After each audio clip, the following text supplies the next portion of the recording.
जब से आरबीआई की पॉलिसी आई है और सरकार के महत्वपूर्ण कदम एक coordinated efforts to secure rupee, to strengthen rupee, to deepen forex, ये आपके जो बॉन्ड मार्केट है ना, उसकी लिक्विडिटी को बढ़ाने के लिए और वहाँ पे पैसा लाने के लिए एक बड़ा एफर्ट था, याद रखिएगा, शुक्रवार को।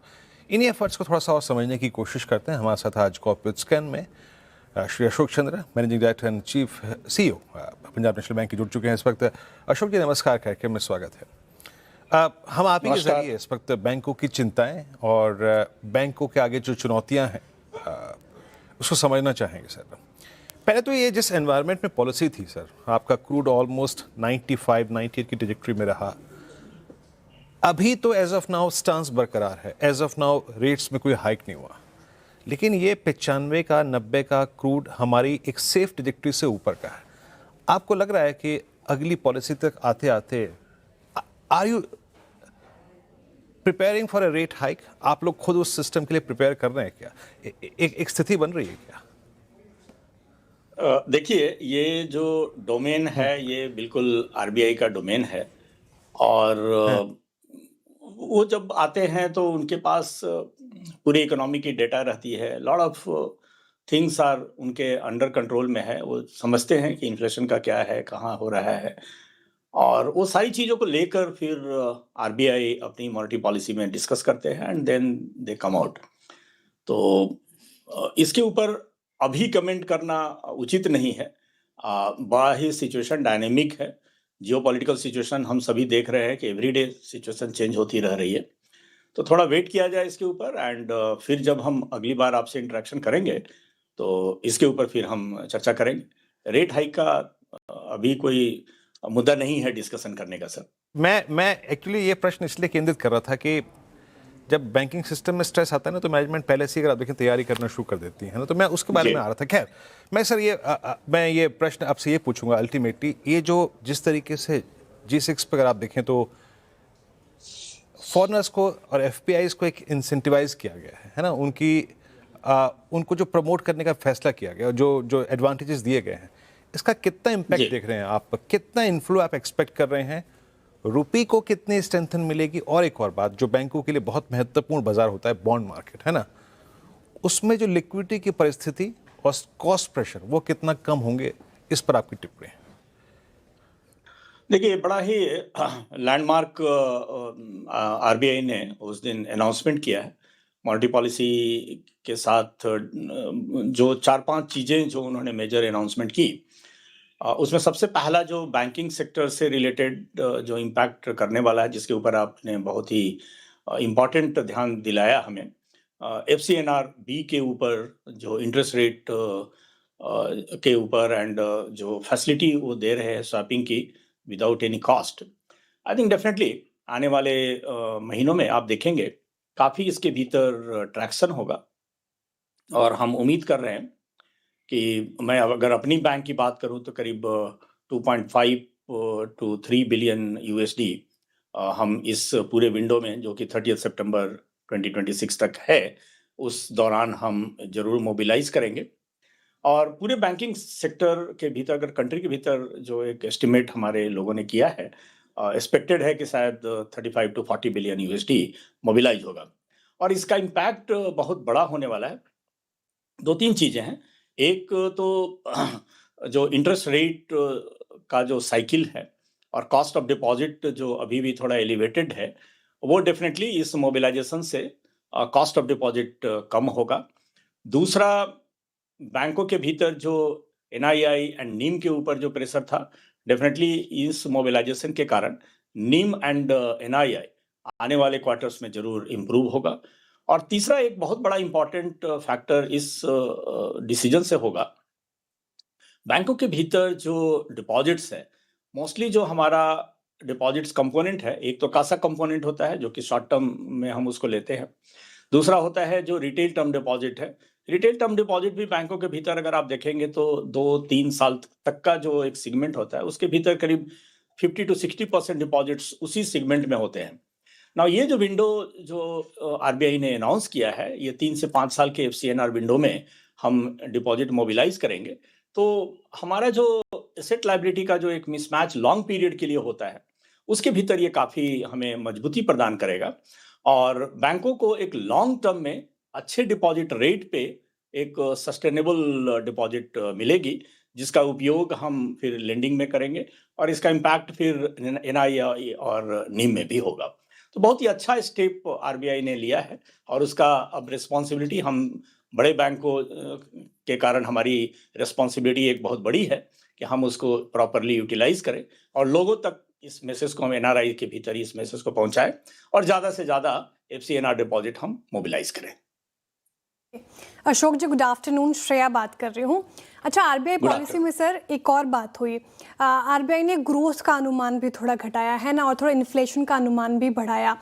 तो क्या आपको कॉर्पोरेट लोन या फिर कैपेक्स प्लान में अब थोड़ी सुस्ती दिखनी शुरू हुई है?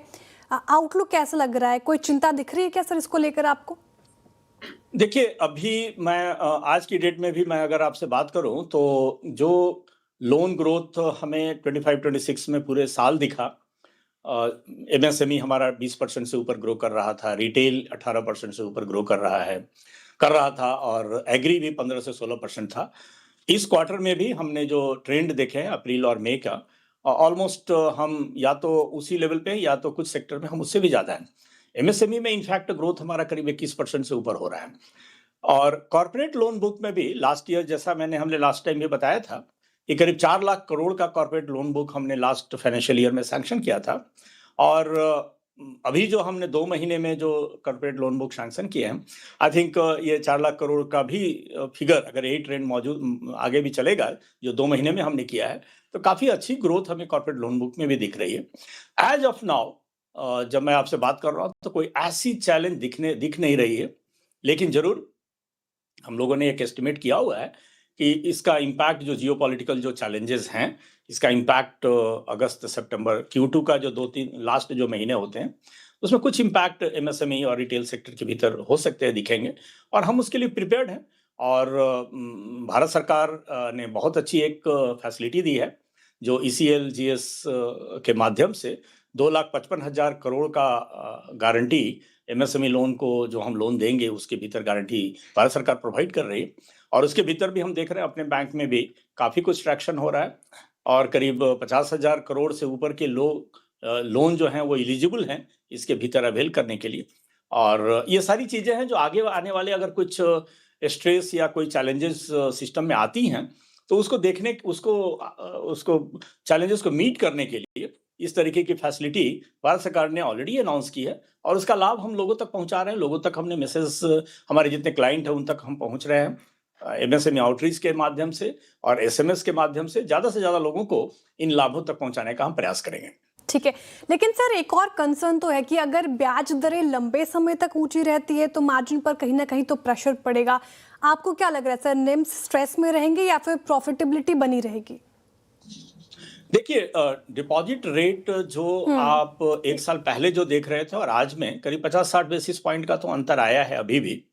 और जो हायर जो डिपॉजिट्स थी हमारे बैंक में भी और अदर बैंक में भी, तो डिपॉजिट्स मोस्टली सारी रिप्राइस हो चुकी हैं और उस रिप्राइसिंग के कारण करीब 50-60 बेसिस पॉइंट का अंतर आएगा और इसका इम्पैक्ट आपको Q2 Q3 ऑनवर्ड्स दिखेगा।